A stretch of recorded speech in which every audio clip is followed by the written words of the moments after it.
Welcome to the Business of Story podcast, where the world's best storytellers from business, Hollywood, and beyond teach you how to use stories to communicate and connect with your customers. The Business of Story is sponsored by ACT, the best-selling customer management software for small business, Oracle Marketing Cloud, enabling businesses to target, engage, convert, analyze, and use marketing technology to deliver a better customer experience. Sixter, helping clients maximize the impact of every single email sent. And by Signal Labs, the real-time cross-media story tracking platform. Here's your host, Park Howell from Park & Co. And today's special Business of Story guest. Hello and welcome back to Business of Story. I'm Park Howell and I'm just so happy that you're here. I just returned from 2 weeks overseas. I had a chance to do some story workshops with my good friend Brian Adams of PH Creative out of Liverpool. And if you haven't heard Brian's podcast, I really highly recommend it. It's called Getting Goosebumps. PH Creative is about a 50-person digital marketing firm in Liverpool. They do a lot of work with big brands like Virgin Media, LinkedIn, and others, and they're really exceptional storytellers in the digital realm. And so Brian and I met each other through our, equal love for story and business, and we did a podcast together a few months ago, and I reached out to him and said, hey, I'm coming out to Europe. What do you say we do some workshops? So we had a fabulous time and 2 workshops in Liverpool. We did another one in London the day before they voted on Brexit, and I did my best to talk them out of that vote, but they weren't listening, and so we know what happened after that. I also moved on and went into Amsterdam, where I did a story masterclass with some politicians in Haarlemmermeer, which is a suburb of Amsterdam, and it was just so much fun. The great thing about story, I find, especially when I'm doing this around the world, is its universal nature. That the same process that we use, the story cycle process, which is a hybrid of Joseph Campbell's hero's journey, is just this universal key to story that connects with everybody. I mean, it's really amazing, and it's so much fun running around Europe and working with them on story and seeing how they're developing it in their lives and their businesses.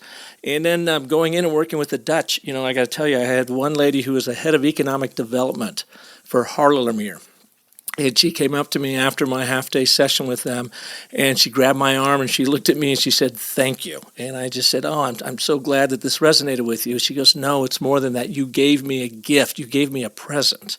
And I said, well, what is that? And she goes, I realized not only that we need to do a better job of telling our story here for economic development around Haarlemmermeer, but that I wasn't even telling myself my proper story in my personal life and what I want to do. And this opened up my world to change my story and to try to tell and live into a new story. And this whole session just completely inspired me. And so I want to thank you for that gift. And I got to tell you, that's got to be about the best compliment I think I have ever received while working on story, the business of story, and sharing the story cycle with people around the world. So I just want to share that with you because it was a very meaningful point in my journey with business of story. Now today I've got another fantastic guest, Joe Pulizzi, who's the founder and head of Content Marketing Institute. He will be on the show. We are talking about all things content marketing, the power of story, the importance of understanding your audience to really make sure that your stories are resonating on their terms, not yours. And I think maybe the gift that he's given me that he will give to all of you too, if you share the same sentiment as I have, is he says, simplify. Don't be on so many channels that you can't do them well. Give yourself permission to do one thing, one channel, do it really well, be consistent about it, and be patient. Your audience will grow. You'll be able to then harvest that audience and help them grow, in turn monetizing the whole kit and caboodle, and build your business from there. So I'm really excited to have Joe on the show today, and he will be sharing his insights and as being one of the premier content marketing experts in the world. So we'll have Joe here in just a minute. The one last thing I want to share with you is we have revised and new and improved DIY brand storytelling workbook that you can order now on Business of Story. You can actually download it. It'll come to you in a PDF form, but it's all an interactive PDF. So now you can go through the 10 steps of the story cycle process with your brand, with your leadership story, with your project, whatever you need to really get your story strategy straight around. You could use this workbook. You can type right within it. It's all interactive. Plus, I have a video tutorial that connects to YouTube, our new video series, on each of the 10 chapters of the 10 steps. So anywhere along the way, you can just click on that link and I'll pop up and I'll help explain that chapter and walk you through it. So you can get that now, your new DIY brand strategy guide at businessofstory.com. Okay, I'm so happy to have on today's show the founder, creator of the Content Marketing Institute, Joe Pulizzi. Let's go to the show. Hey, welcome to the show, Joe. Park, it's great to be here. Thanks for having me. Absolutely. Now, I've got to let our listeners know that you are like going above and beyond the call of duty with your generosity. We recorded this show about a month ago, and we had some technical difficulties, so we had to circle back with Joe with hat in hand and said, would you mind coming back on? We have to redo it. And I know you have a ton on your plate, so I think that speaks volumes about your generosity in this whole realm of content marketing and helping people get their stories out. Well, everybody's busy in their own way, Park. But man, there was, I don't know if we can outdo. See, nobody will ever hear how good that first podcast was. It was the best. It's just going into the podcast universe. It's all good. I enjoyed talking with you last time. Let's just keep the conversation going. It's great. All right. Yeah. As you know, the listeners know, Business of Story is all about helping us reignite that inner storyteller in us. I know it's in every one of us. We were at the tops of our games in kindergarten. It's been silenced, and now we're in the real world out there, and we have to move our brands and our products and our services forward, and we have to compete in this extraordinarily noisy world. And you and the group over at Content Marketing Institute have done a really beautiful job. And I mean, you started this from basically nothing yourself, and you've grown this into podcast, a couple magazines, one of the preeminent events in the world around content marketing. So, Joe, your quick story. How did you do that, and how did you find the perseverance to hang with it when times got tough? Oh, man, that's probably the biggest issue, is just being patient, because I left an executive position at a large business-to-business media company and set out to launch what is now Content Marketing Institute. And that was 2007. And if you remember, 2008, 2009, not the greatest of years from an economic standpoint. It just held on, knowing that it was going to take time. And that's what I work with a lot of entrepreneurs now, and I basically tell them, I'm like, look, you really have to make sure that you're committed to this for at least 3 years. Because it takes time. Especially with the art of, basically we were using the model of content marketing for Content Marketing Institute, and it takes time to build a loyal audience. And we just used a basic media model of, basically what I talk about. Instead of whatever stories you want to tell, whatever content you want to create, don't just slap it out there on every possible channel and social media site. Really focus on the type of media model that has worked well since the dawn of time. You focus on one content type, one channel, consistently deliver over time. And that's what we did with the blog. And we were able to create a number of subscribers. And then once we did that, we diversified off of that and created Content Marketing World, as you said, Chief Content Officer magazine. But, and of course, just, I don't even know if we did the other podcast before the event, but on June 1st, we announced that Content Marketing Institute sold to UBM, one of the largest event companies in the world. And congratulations on that. Thank you. We're super excited about working with UBM and being able to expand content marketing around the globe. And yeah, it's fun. It's a little nostalgic, going and thinking back about it was just me, and now we've got 29 amazing people on the team. We all work remotely, and I get to do what I love, and that's traveling around the world, talking with marketers and business owners about how they can take the approach of content marketing and grow their business.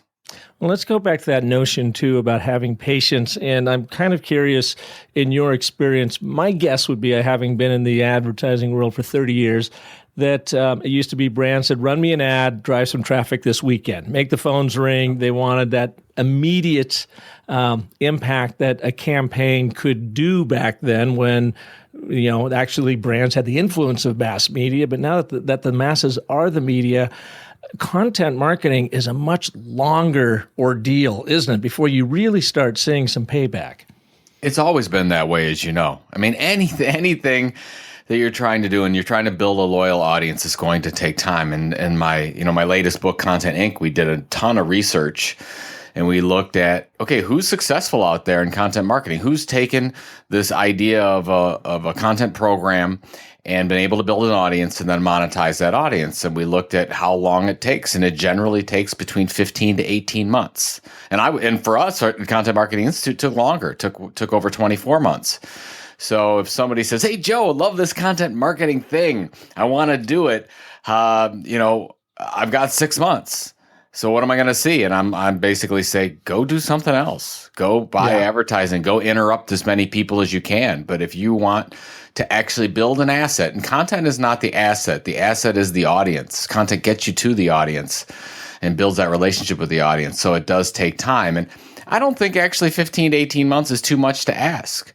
I don't think it's too much to ask, and thinking about the idea of how do we create better customers. That's what we're trying to do, right? We're trying to create better customers. We're trying to create value outside of the products and services we offer, which is so difficult. And Park, I got to tell you this quick story because it just happened yesterday. So I'm in talking with one of the largest companies in the world, manufacturing companies in the world, and we're talking about all the content that they're creating. And there's two big things. I'm just writing about this now. Two big things that happen with most of these companies that they just do wrong. The first thing is they try to target more than one audience at a time, more than one persona. Not going to work. It's going to be irrelevant. It's not going to work for your business. And the second thing is they always do the bait and switch with their content. They have a really good story to tell, or they think they're focusing on the needs and the pain points of the audience, and they're trying to be compelling, and then they switch it at the end and they start talking about their product and service.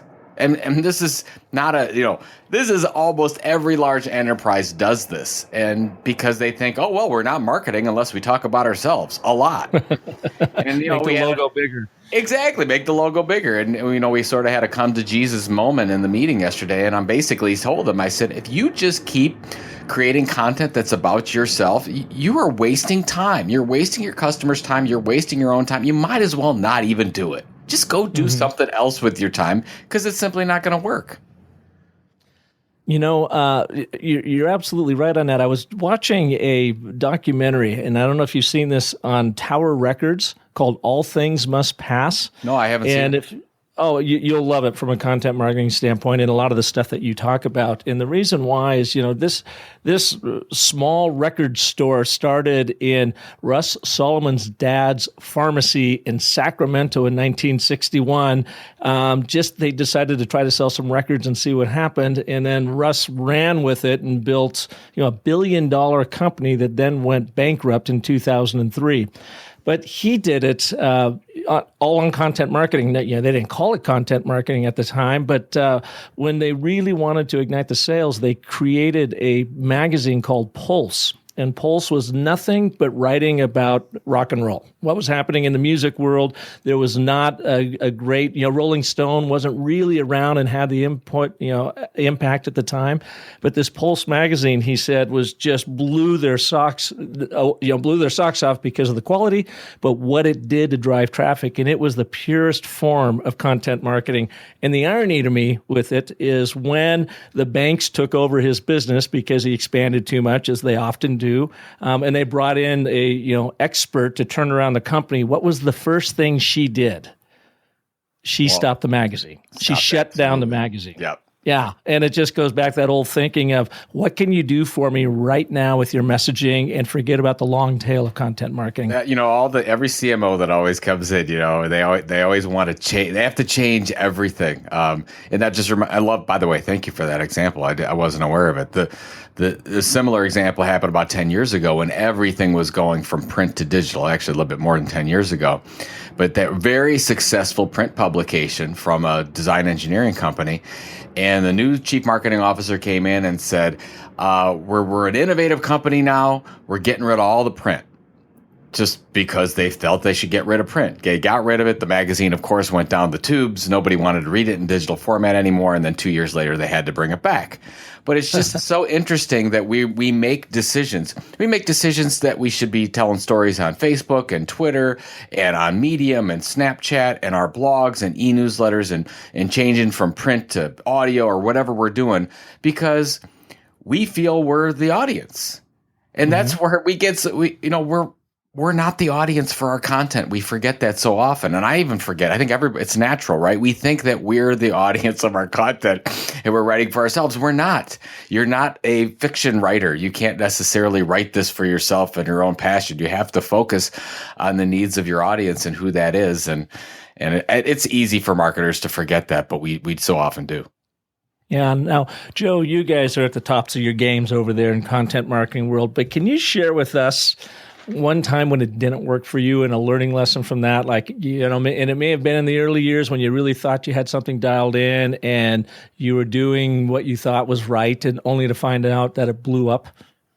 Boy, I don't know. How long do we have? I mean, I've had, we've all been there, right? I don't know. I think we became a success on top of so many failures. There's so many things that we tried that didn't work. I mean, one was, we started to do a daily blog 5 days a week, and that was really going well. And we said, okay, well, let's do weekends. And that worked really, really well. And then we said, let's do 2 times a day since it's working so well. And then that was terrible. It didn't work at all. We actually ended up getting less overall traffic with 2 than we were with 1. And we're like, what? That doesn't make any. So of course you have to test these things. So what did we learn? We learned that, you have to focus on the consistency that makes sense for your audience. And our audience, for whatever reason, didn't want, 2 pieces of content a day, per se. That we tried to cover the news.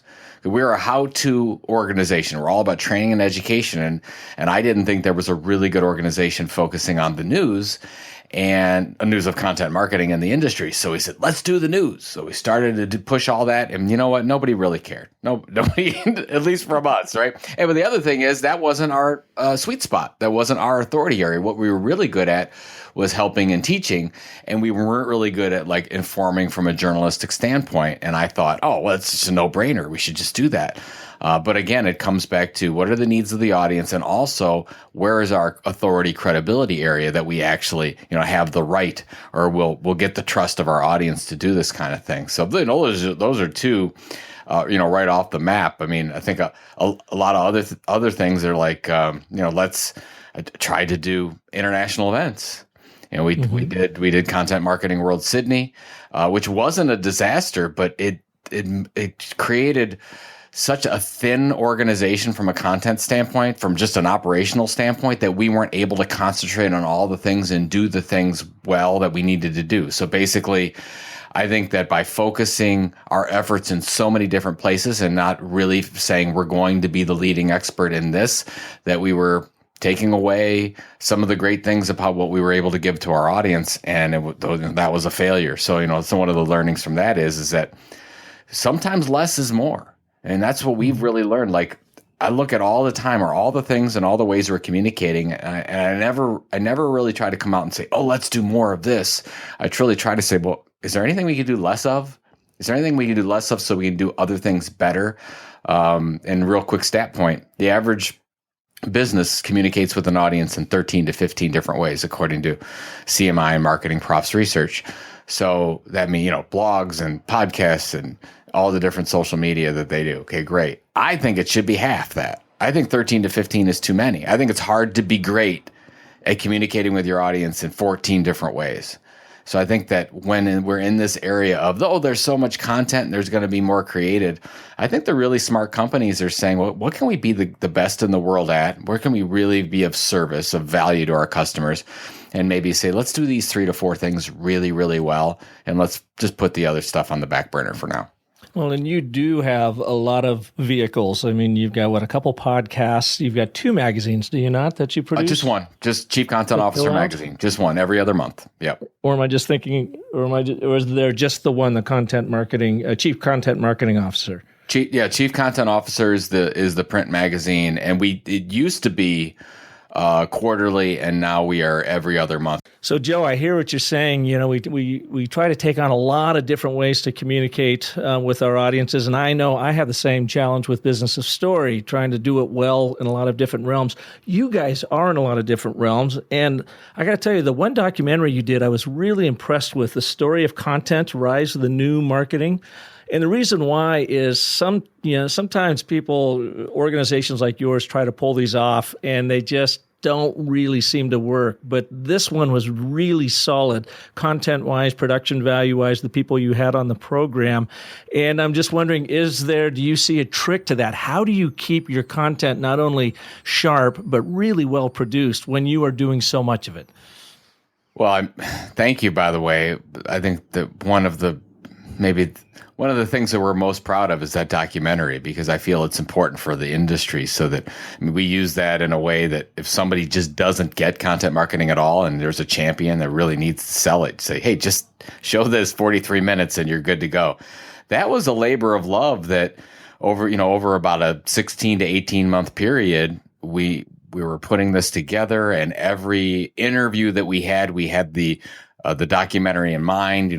Could we use something for the documentary? Is there a specific question? Is there an interview? And I think that's one of the things, is that, when you're doing so many different concurrent content activities, you've got to make sure that everyone knows about them. They know what the editorial calendar is, so that we can leverage things off of each other. And that's why Chief Content Officer Magazine and the CMI blogs work so well with each other.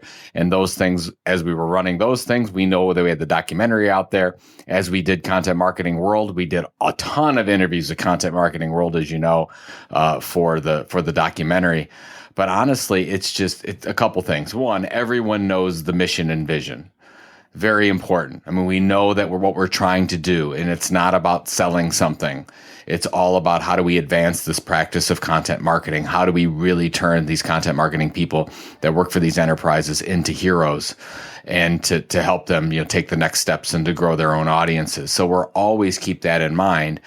And then you find really good people that understand how to do that. And what's amazing is, we've got 29 people all over the United States that are working all in different expertise areas. And I guess if I was to make a recommendation for somebody looking for really good people, don't bite off more than you can chew at the start when you're trying to tell your stories. Just focus on the specific thing that you need. Is it a story that you need written? Is it is it a regular blog post? Is it podcast production? Is it something to do with your event? Is it a search engine optimization? What is the one simple task? And I see so many companies saying, "Oh, I need a content marketing manager, and they have to do this, this, and this." And I look at that and I'm like, I don't know if you need a full-time position with that yet. I think you need 3 people to help you out with 3 very specific things. And then as those go well, then that person may evolve into a full-time position. And that's just the way I've worked that way for 20 years. I think that's the best way to work. You both get a really good working relationship with each other, a good understanding. And then that's sort of how you weed out people that don't work well. Because if they don't work well, they're off the project. That's it. And you go move on. But if they do work well, it's great. And then you can take them into, new opportunities with you. So that's just the way we like to work. Mm-hmm. Now let's shift into talking about story and content marketing. And one of the things that always puzzles me is when I do workshops, and I literally got back from Liverpool, London, and Amsterdam last week doing masterclass workshops. And what's so interesting is this is a universal finding. Doesn't matter how big or small the room is. When I ask people in the room that are there for storytelling, how many of you are good storytellers? I will be lucky to get maybe 10% of the room raise their hand. And this, includes when I was doing a workshop at Social Media Marketing World, and I had 600 social media marketers in the room and asked that question. And I literally was lucky to have 10% of the hands go up, which meant, the vast majority of people that are paid to be communicators and telling story within content marketing felt like they weren't good storytellers. I don't know if you've seen that, or if you can offer some advice to our listeners on how they can ignite that storyteller within them and the importance to do so in content marketing.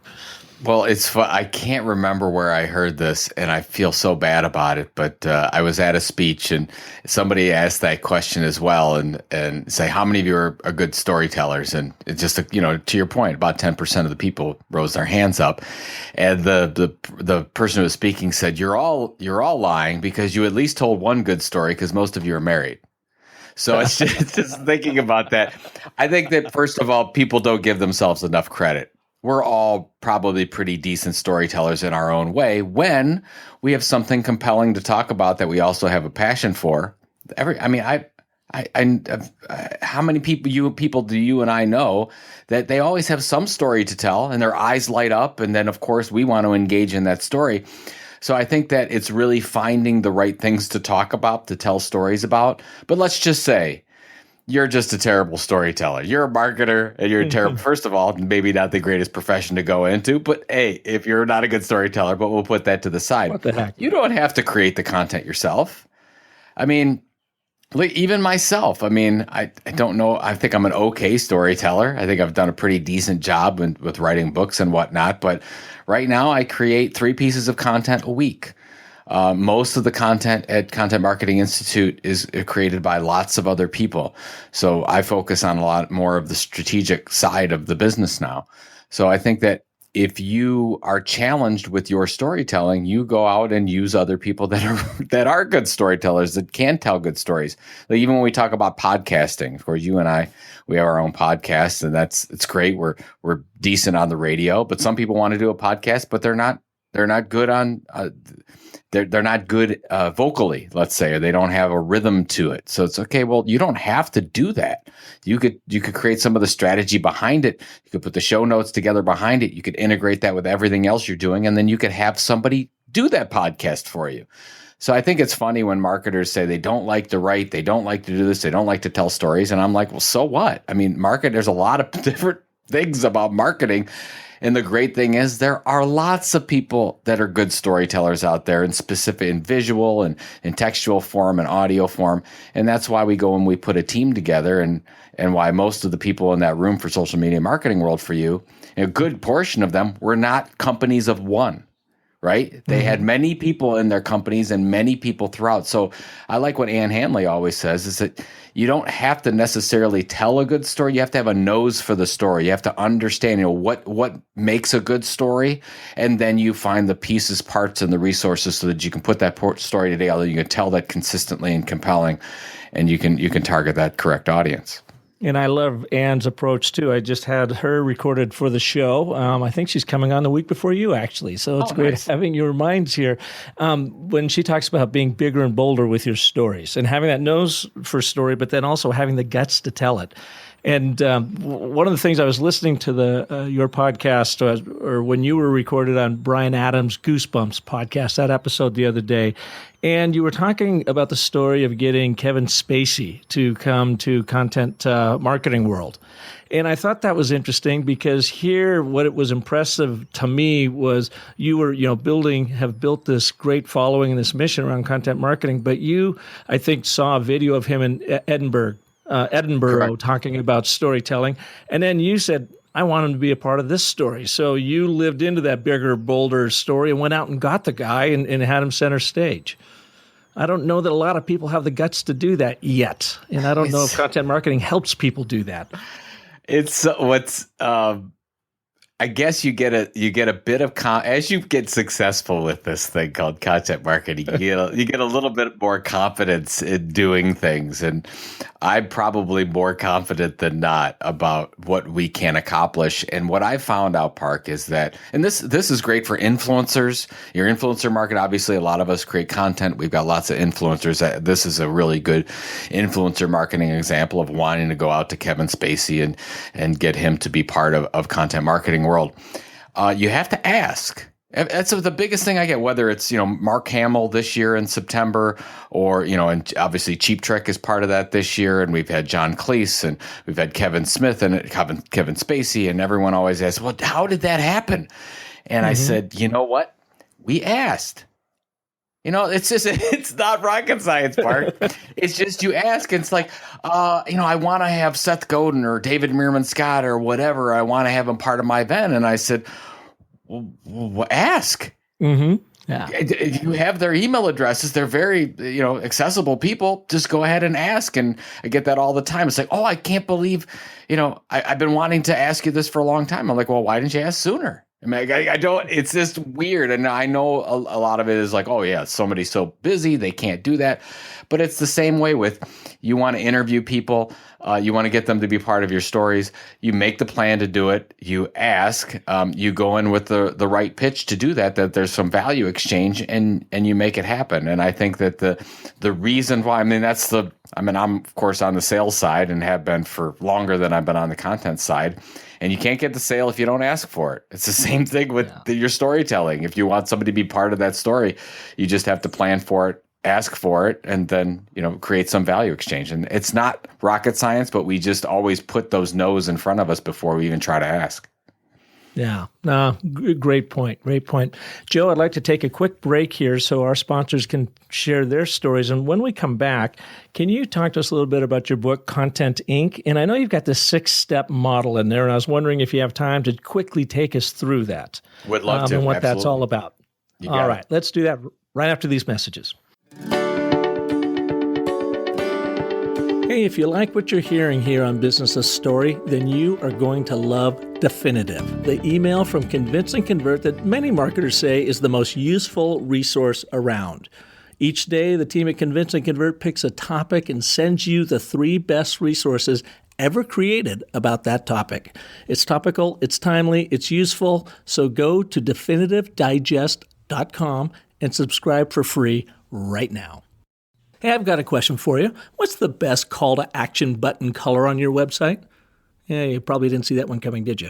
Well, what's the best shape and sizes of your CTA buttons? And what copy gets more clicks?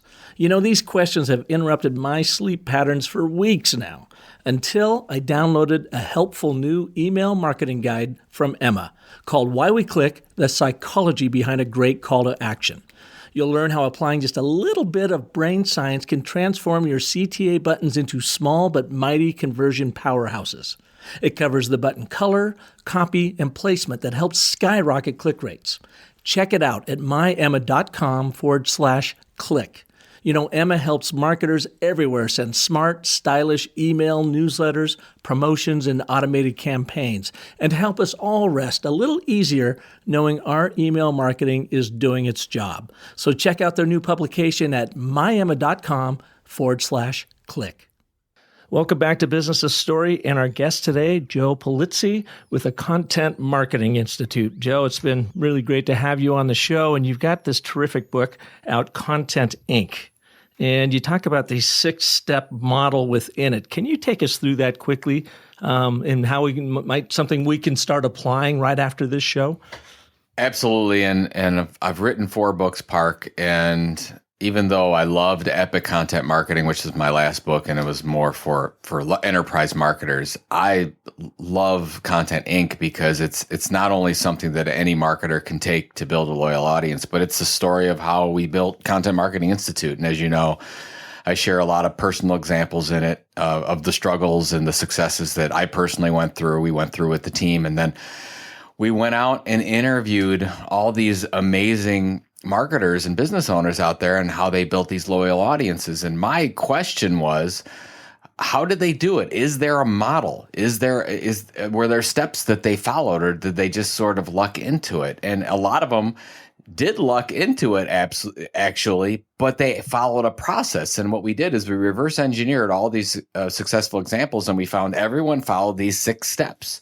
And I'll just go through quickly the 6 steps. And the first 2 are strategic. So before, a lot of companies will just go out and start creating content, but the first 2 are all about, okay, what story do we need to tell that's going to cut through all that clutter, be differentiated, so we can actually build an audience? And the first step is called the sweet spot. It's basically the intersection between something that we're personally passionate about or a customer pain point. And on the other side is, where do we have the credibility or authority to communicate something? So, for example, if you're a pet supplies owner, you may not necessarily talk about RFID equipment because you don't have the credibility to do that. You don't have the knowledge to do that. Most companies have a sweet spot, but they've never like really written it down. So we talk about in the book, let's really write this down. Let's figure out what yours is. And then the step 2 is called the content tilt, which of all 6 steps is the most important. And that's that differentiation point. And this is what we see over and over. And you see this as well. I mean, and you talk about this. If you look at most every company, they're just telling stories that anyone else can tell. Lots of other companies and organizations are telling, and there's really no difference. So here we really want to figure out, well, what is the content tilt? How are we going to tell a different story and become, in essence, the leading experts, or the possibility of becoming the leading expert in our particular niche? So those are the first 2. And then we go and we take that, we built the strategy around it, we focused on targeted the audience that we want to target, just one audience at a time.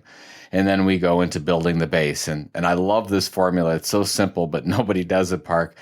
We all want to take our stories and just throw them up all over everywhere online. But really, what we found out is that every media company since the dawn of time, and every case study we looked at in the book, follows 4 steps. One is they focus on one content type. We talked about this in the beginning of the show. Is it audio, video, or textual plus images for the most part? One content channel. Is it YouTube? Is it iTunes? Is it my blog or website? Consistently delivered content. That means if you say, hey, I'm going to blog 2 to 3 times a week, I say, no, you're not. You're going to blog 3 times a week, and you're going to send that out on Monday at 7, Wednesday at 7, and Friday at 7. You have to be that consistent. We have to create and deliver on that content promise to our customers.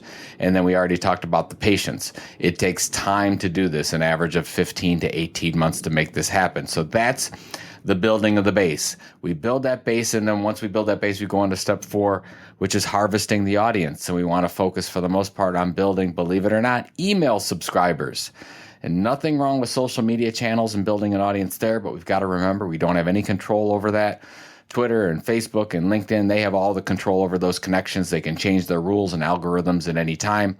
So what we want to do is want to turn wherever we're building our base at, we want to make sure that we try to focus on how to build email subscriptions. And most of the examples we looked at in the book actually drive revenue from their email. Mm-hmm. Once they do that and they harvest their audience, then we diversify. Then we can go into all those crazy channels like we did. So from our example of Content Marketing Institute, we just blogged for the first 24 months. Then we launched Chief Content Officer Magazine. Then once that was launched, then we launched Content Marketing World, the event. Then we launched This Old Marketing, the podcast. And we didn't do it all at the same time. We staggered that so that we could focus on working out all the bugs and make sure that we had the right resources to do that. But diversification builds that loyalty. So what we found at CMI is that our best customers that spend the most money with us are subscribed to at least 3 things we do, like the e-newsletter, the podcast, the Twitter chat that we do, a webinar series, whatever the case is. So I don't know what it is for another company, but our data tells us that it's 3. And then once, the 6th step is the all-important one is how do you monetize this thing? And the question that I want everyone to answer when they're thinking about their content marketing and building an audience is, what do my subscribers do differently? It's actually a very simple question, and you probably have the data to it already if you have an email subscription list, but you can simply look and say, okay, take my email subscription list and put it against your customer database and say, well, what do they do differently? Do they buy more? Do they stay longer? Do they close business faster? What happens that's different? And so often we look at all these vanity metrics of page views and social shares, and those are all fine. But at the end of the day, we need to see behavior change. And Park, those are the 6 steps, and we break them down in the book. And I really do believe that a company of any size targeting a particular audience can take these 6 steps and actually create a loyal audience and monetize that audience. And just in my days of being a media guy and a publishing guy, these are the same 6 steps that the New York Times and ESPN and Washington Post and Huffington Post, they've all done the same model in the same way as well. And that's why I love the model. And I really believe that you could take it, execute it, as long as you have that patience and you can make it work for your company. Well, what I like about it, not only the 6-step process, but what you essentially are doing is giving us permission to simplify and make it easier, on our lives. I mean, we hear so much from social media gurus and content gurus that, okay, get your Facebook page up, your LinkedIn page up, and then get on Snapchat, tweet, get your blog going, get a podcast going, get on YouTube. And I've bought into that myself. And it just gets so overwhelming. You end up running in story circles, basically, because you're pushing out all this content, but there's no real rhyme nor reason to it. What you're saying is stop that nonsense. Start with just that one channel, which is that one type, one channel, be consistent about it, and then be patient and let that grow. So you build that fire before you do anything else. It's absolutely true. I mean, we could have a whole episode just on that. I mean, yeah. I've seen 99% of the companies and individuals out there are mediocre at so many channels. And nobody wants mediocre content. They can get that. You get that anywhere, right? Right. You can load that up, no problem. I want to hear a mediocre story, easy. You can go to Google, find one anywhere. Go to social media, find one anywhere. What I want is something that's really going to make an impact. That's truly compelling. Well, if you're just going to spread yourself all over the place, even the largest companies in the world don't have the resources to do that. So let's first build that base, build that audience, and just focus and be exceptional at one thing and do that one thing really, really well. And then when you build that loyal audience, then you can diversify. And I don't think people realize it. That's how the New York Times did it. That's how Red Bull Media House did it. That's how Washington Post and Huffington Post did it. And we think that we just look at the end product and how New York Times is what they are today, or ESPN is what they are today. But most people don't realize that really they just started out trying to be really good at one thing and telling stories one way really well. And believe it or not, that still works today, even though we've got 1,000 other channels. Wow. Well, I appreciate that, Joe. And I know you have a ton on your plate. Tell us about Content Marketing World coming up. It's right around the corner. Oh my gosh, September 6th through 9th, the big show. We're expecting 4,000 marketers from probably 60 countries this year, which is really hard to believe. We have well over 200 speakers, over 100 sessions, everything from beginner to advanced, and content strategy to distribution to measurement and everything that you can imagine. And as I said, we got Mr. Park Howell as our closing keynote, which he just finished filming for episode 8 of Star Wars, and Cheap Trick, Hall of Fame band is going to be there, as well as literally the best brand marketers in the world talking about how they're succeeding and failing at their own content marketing. And if you can make it, they let me throw out a coupon code every once in a while. So if anybody's interested, use JOE. So Joe coupon code, you save yourself $200 off the price. And I'd love to see everyone there. And that's our Christmas every year is Content Marketing World. And I'm super excited about it again this year. That's great. Where do people go to learn about it? Content Marketing World for that. And then anything on the book is content-inc.com. And anything on Content Marketing Institute is obviously contentmarketinginstitute.com. And then if you're crazy enough to ping me on Twitter, just hit at Joe Pulizzi, Pulizzi, and I'll do my best to get back to you. Yeah, well, Joe, thank you so much for taking the time in your busy schedule to be with us here again on Business of Story. Anytime, my friend. Thanks for the opportunity. That's awesome. And thank you all for listening to this edition. Please join us next week when we will have another amazing story artist like Joe to help you understand how to best craft and tell your stories and where to share them. And in the meantime, if you're looking for some additional storytelling tools, tips, techniques, and some of my channels that I'm still getting dialed in, go to businessofstory.com. And of course, if you like what you're hearing here, please visit iTunes and share your thoughts and your stars with the rest of your world, so that we can continue to expand our reach. So until next Monday, have a wonderful life. Thanks for tuning in to The Business of Story.